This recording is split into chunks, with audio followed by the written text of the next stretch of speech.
हिंदी द्वार ज्ञान का सागर चैनल में आपका स्वागत है। आज हम सारा आकाश उपन्यास के द्वितीय खंड के अध्याय 6 को पढ़ेंगे और यह अध्याय बहुत इम्पॉर्टेंट है। इसमें बहुत सारी बातें जो आई हैं, जो राजेंद्र यादव की सोच को प्रकट करती हैं, उनके विचारों को प्रकट करती हैं। पिछले वीडियो में हमने जाना था कि किस तरह राजेंद्र यादव हिंदुत्व की जो पुरानी रूढ़िवादी सोच है, जो संघ की विचारधारा है, उसका कैसे विरोध करते हैं और एक तार्किक या वैज्ञानिक दृष्टि का जो है विकास चाहते हैं, जो कि भौतिकवादी दृष्टि है। आज हम इसको पढ़ें तो आप जान रहे हैं मैं जल्दी जल्दी पढ़ रहा हूँ, क्योंकि शॉर्ट क्वेश्चन में पूछ दिया जाता है कौन सी नौकरी समर को मिली थी। इस सब को ध्यान में रखते हुए मैं ऐसा आपके सम्मुख पढ़ रहा हूँ। अध्याय 6, ये आपका भाग 7 होगा वीडियो में। किंतु आपके मन में कोई खुशखबरी मचल रही हो और आप उसे जल्दी से जल्दी जाकर घर सुना देना चाहते हो, तब कोई आपको बातों में उलझाए हो या बहस के एक से एक उलझे सूत्र निकाल कर ला रहा हो, तो मन में कैसी झुंझलाहट आती है। इच्छा होती है कि सारी शिष्टता और सभ्यता को ताक पर रखकर झटके से उठ खड़े हों और कहें, आप यह सारी बकवास बंद कीजिए, मुझे सबसे पहले यह खुशखबरी जाकर अपनी पत्नी को सुनानी है। दिवाकर की बैठक में मेरी हालत कुछ न कुछ ऐसी ही थी। यहाँ यह प्रसंग किस लिए आया है, जब आप आगे हम पढ़ेंगे तो आप समझ जाइएगा कि आज शिरीष भाई आए हैं दिवाकर के यहाँ और बहुत सारी नई नई बातें जो है समर को बता रहे हैं। ठीक है, ताकि उसकी जो सोच है वह बदले, परिवर्तित हो। दिवाकर ने पूछा था, काम करोगे? अब देखिए लेखक यहाँ प्रसंग दे रहा है, किस प्रसंग में ये बात वह कह रहा है, ये आगे क्लियर हो जाएगी। हाँ हाँ, मिला कुछ। मैं बेचैनी से उठ खड़ा हुआ। मिला तो सही, लेकिन बहुत दूर है। दिवाकर ने बताया, यूँ समझो कि शहर के दूसरे सिरे पर है। यार तुम बताओ तो सही, तुम शहर की बात कहते हो, मैं दुनिया के दूसरे सिरे पर चला जाऊंगा। मैंने उसके कंधे पर हाथ रख कर कहा, शर्त यह है कि 3rd ईयर ज्वाइन करोगे? हाँ हाँ यार करूँगा। तू बोल तो सही। मैं झुंझला कर भी मुस्करा उठा। तो सुनो, काम है एक प्रेस में प्रूफ रीडिंग का। सुबह 5 से 11 तक का वक्त तय कराया, ताकि वहाँ से सीधे कॉलेज जाने में सुविधा हो। अब देखिए इसने काम क्या पकड़ा था, आपको क्लियर हो रहा है। अखबार में, समाचार के दफ्तर में प्रूफ रीडिंग का काम करेगा। यहाँ से आप जान लीजिए, इसलिए मैं इसको जानबूझ करके पढ़ रहा हूँ। कौन लोग हैं, कहाँ हैं, मुझे बताओ तो सही। दिवाकर, देंगे क्या? इतनी उतावली नहीं है। पिताजी के एक दोस्त का प्रेस है। फिलहाल तो कुछ बहुत नहीं है, लेकिन 2-1 महीने के बाद का सुनकर बढ़ाया जा सकता है। पहले बता दो सही कि कितना? 75। 1-2 महीने बाद 100 कराया जा सकता है। लेकिन तू ऐसा बेचैन क्यों हो उठा? वह मेरी बच्चों जैसी अधीरता पर हंस पड़ा। बहुत है दिवाकर, कृतज्ञता गदगद स्वर में मैंने कहा। या हो जाए दिवाकर तो मेरा उद्धार हो जाएगा। तू नहीं जानता मैं कितना परेशान हूँ। घर में एक पल को चैन नहीं मिलता और मन में जैसे एक ज्वार उमड़ने लगा। कब चलोगे? चलो अभी चलें ना। दिवाकर ने एक पल मेरे चेहरे को देखा और बोला, अच्छा तो चलो। देखिए अब दिवाकर और जा रहे हैं। उसके पहले शिरीष भाई का बात आएगा यहाँ पे। और जब सारी बातें तय हो गई, तब भी मुझे विश्वास नहीं हो रहा था कि यह 75 रुपयों की नौकरी सचमुच मुझे मिल गई है।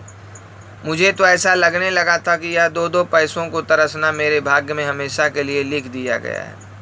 आप ध्यान से देखते चलिए, क्योंकि जल्दबाजी में बहुत सारी लाइनें छूट जाएंगी। उतना ध्यान आपको देना है, मैं कोशिश यही कर रहा हूँ। हर महीने एक साथ 75 रुपये आना तो ऐसे सपना है जिस पर किसी भी तरह विश्वास नहीं किया जा सकता। बेचारे भाई साहब को इससे कुछ ही ज़्यादा मिलता है।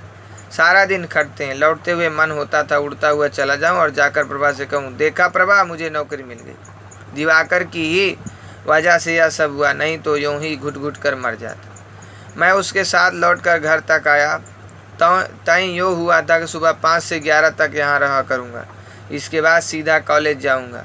हो सकता है कि मेरे सौभाग्य से पहला पीरियड 3rd ईयर का ना पड़े। निश्चय ही जब भाग्य ने यहाँ मेरा साथ दिया है तो वहाँ भी देगा ही, वरना हाजिरी पूरी कराने के लिए किसी प्रोफेसर की खुशामद करनी पड़ेगी। उस पीरियड को छोड़ दूंगा। मन होता था दिवाकर के पैरों में लिपट जाऊं। एक बात यहाँ भी आप देखिए कि जो दिवाकर है भाग्यवादी है, सॉरी समर जो है भाग्यवादी है, भाग्य पर बहुत ज़्यादा भरोसा करता है, और ये भाववादियों की सबसे बड़ी जो है कमजोरी होती है। दिवाकर तूने अरे छोड़ो भाई, मैंने इसमें कुछ नहीं किया। मुसीबतों से संघर्ष करने का नाम ही तो वीरता है। वैसे तो मुझे बड़ा उपदेश देता है, खुद इतना कमज़ोर है और फिर मुझे संकोच से बचाने के लिए एकदम बात बदल कर बोला, लेकिन यार एक बात सोचता हूँ कि दूर बहुत पड़ जाएगा, आने जाने और खाने पीने की मुसीबत होगी। देखिए यहाँ मुसीबतों से संघर्ष करने का नाम ही तो वीरता है, मैंने अंडरलाइन कर दिया है, ठीक है। और ये बात जो है दिवाकर समर से कहता है, दूर की कोई बात नहीं है, मुश्किल से 2 मील होगा, ज़्यादा भी हो तो क्या है, सुबह सुबह ज़रा टहलना भी हो जाएगा। हाँ, खाने की समस्या ज़रा टेढ़ी है।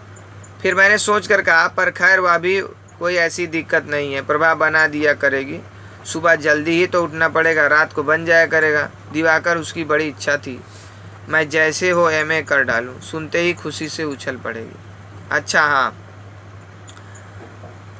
यह अब बता, उसने एकदम याद करके कहा, उस दिन तुम किरण कौन है? तो दिवाकर की पत्नी का नाम किरण है। आप लोग इसको ध्यान से देखिएगा। क्षमा के स्वर में मैंने उसके दोनों हाथ पकड़ लिए। यार सब चलता है भाई, जरा यह समय गुजर जाने दे, फिर किसी दिन बैठकर सब बता दूंगा, जैसी तेरी मर्जी। लेकिन इतनी सुबह उन्हें मुसीबत नहीं होगी खाना बनाने में? उसने चिंता से पूछा, क्योंकि 5 बजे यहाँ पहुँच जाने का मतलब हुआ तुम 4:30 साढ़े 4 पर घर से चलो, यानी 3:30 पौने 4 पर उठो। परेशानी तो खासी है, खासी यानी बहुत है, ठीक है। सब हो जाएगा दिवाकर, सब हो जाएगा। उसे तुम नहीं जानते, उसने कितनी मुसीबतें सही हैं, इसे कोई नहीं जानता। मेरे लिए वह सब कर सकती है, सब सह सकती है, और अपने जैसे अभागे के लिए प्रभा के त्याग और मुसीबतों का ध्यान करके मेरी आंखों में आंसू आ गए। विह्वलता के आवेश से मेरा निचला होंठ फड़कने लगा। एकदम दूसरी ओर देखते हुए मैं रुलाई पर नियंत्रण पाने की कोशिश करता रहा। ये जो है अंडरलाइन कर लीजिएगा, यहाँ भी अंडरलाइन है। विह्वलता के आवेश में मेरा निचला होंठ फड़कने लगा। एकदम दूसरी ओर देखते हुए मैं रुलाई पर नियंत्रण पाने की कोशिश करता रहा। विह्वलता यानी भाव, जो मैंने बताया भाववादी है, रुआसा हो गया, और एक तरह से उसके प्रति कहें तो इमोशनली जो है, इमोशन वाला व्यक्ति है, तो इमोशन जो है उसको हो गया और रोने लगा, इमोशनली हो गया, ठीक है। तो अब फिर मुश्किल से मैंने कहा, दिवाकर कुछ रुपए उधार दो। कितने? 20 काफ़ी है, मिलते ही चुका दूंगा। सोचा आज घर खाली हाथ नहीं जाऊंगा, कुछ ना कुछ प्रभा के लिए लेकर जाऊंगा तो वह खुश हो जाएगी। उसे धोती की सख्त ज़रूरत भी है। यहाँ धोती का अर्थ जो है, स्त्रियाँ जो सूती साड़ियाँ पहनते हैं उसको भी धोती कहते हैं, पुरुष जो पहनते हैं उसको भी धोती कहा जाता है। यह तो नहीं है किरण के पास होंगे तो दे दूंगा। और हाँ, शिरीष भाई साहब आए हैं और वे भी पूछते थे तुम्हें आज शनिचर है ना, सो दोपहर की गाड़ी से आ गए, बांध से मिलने गए थे, अब तक लौट आए होंगे, ठीक है। वो घर के अंदर विंटर कर रहा है। तो मैं फिर जो है इम्पोर्टेंट लाइन पे आऊँ, ठीक है। लेकिन दिवाकर से रुपए लेने थे और इस समय मैं, देखिए लाइन देखिए, लेकिन दिवाकर से रुपए लेने थे और देखिए, और इस समय मैं उसका इतना एहसानमंद था कि वह अगर जहन्नुम में चलने को कहता तो वहाँ भी जा सकता था।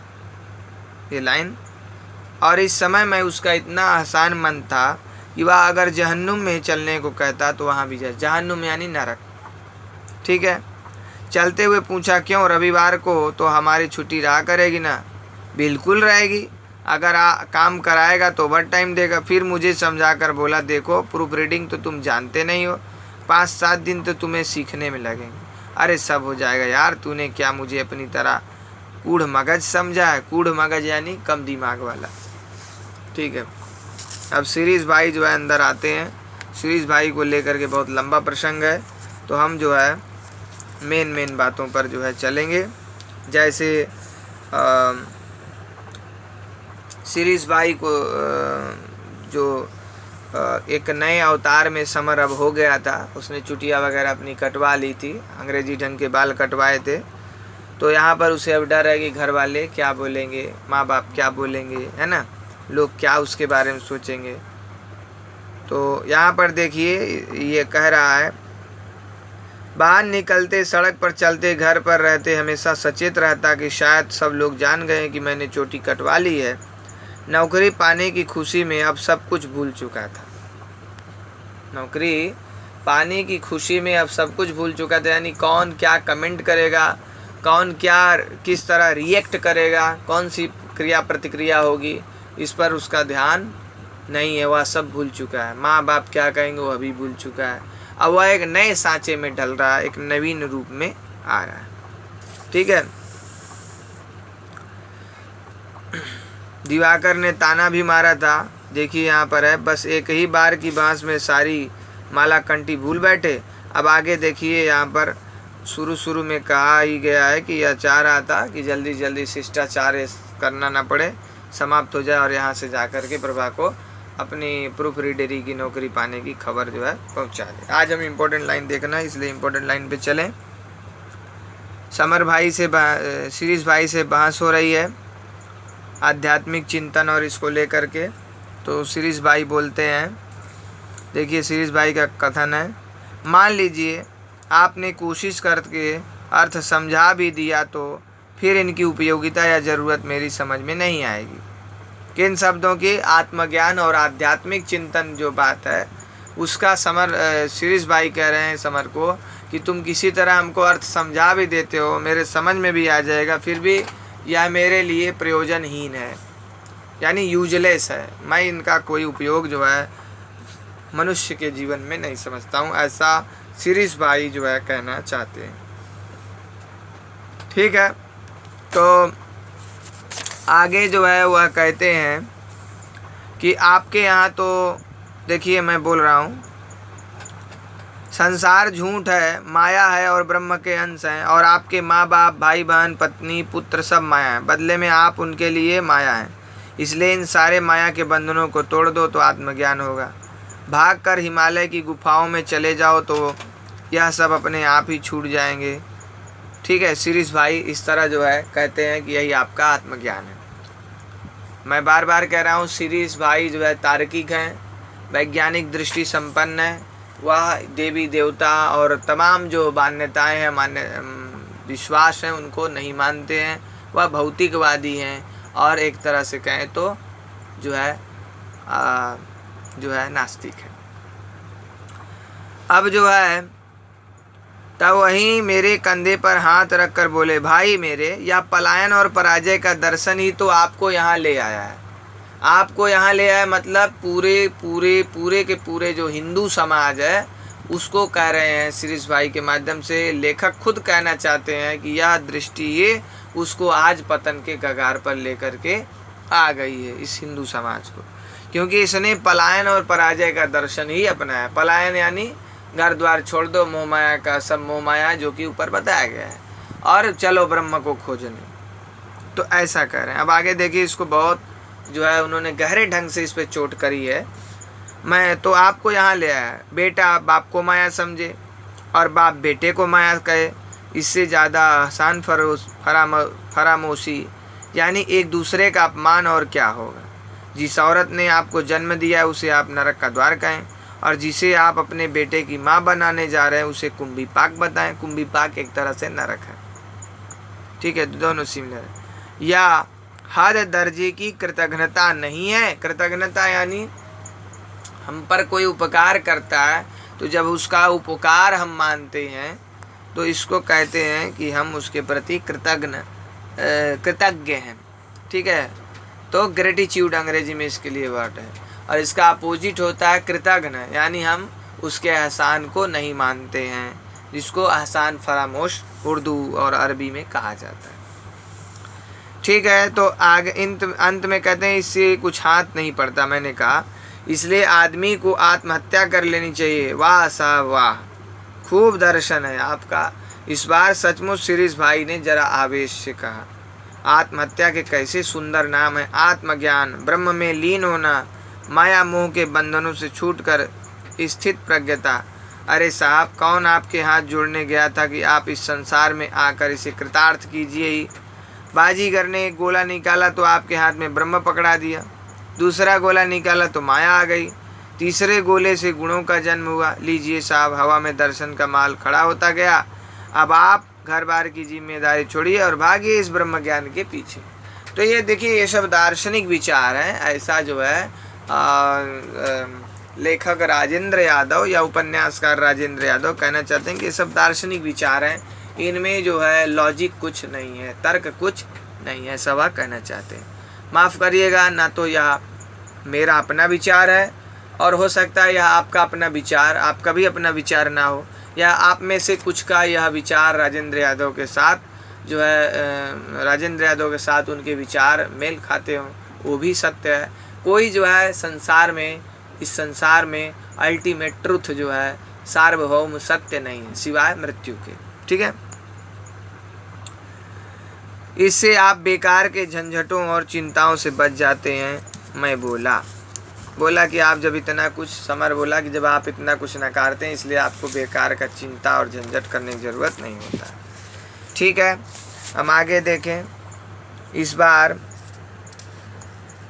आगे देखिए कैसे कह रहे हैं, इसकी तुलना शराब से कैसे कर रहे हैं शिरीष भाई।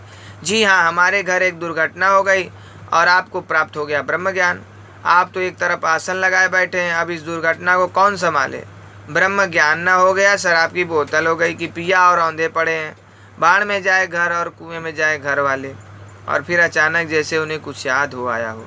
वे बोले, अच्छा क्यों साहब। मान लीजिए आपके माँ बाप ने ना आपको पढ़ाया लिखाया, ना अच्छा खाने पहने को दिया, आपकी देखभाल भी ठीक नहीं की, तब बड़े होकर आप उन्हें गालियाँ क्यों देते हैं। क्यों नहीं मान लेते कि उन्हें भी ब्रह्म ज्ञान हो गया था और उन्होंने आपको माया मानना शुरू कर दिया था। वे क्यों इस माया के पीछे भागते, इसलिए उन्होंने आपकी चिंता नहीं की। एकदम ठोस जो है बात जो है यहाँ पर राजेंद्र यादव कह रहे हैं। इस बार मैं सचमुच बौखला गया। ब्रह्म ज्ञान के इस रूप को तो मैंने देखा नहीं था। इस दृष्टि से तो सचमुच या आसान फरामोशी और गैर जिम्मेदारी हुई। ऐसा जो है समर सोच रहा है, अगर इस दृष्टि से देखें तो ब्रह्म ज्ञान सचमुच में आसान फरामोशी और अपनी जिम्मेदारियों से जो है बचने का नाम है। ठीक है, आज के लिए इतना ही, फिर हम अगले वीडियो में मिलेंगे। तब तक के लिए धन्यवाद।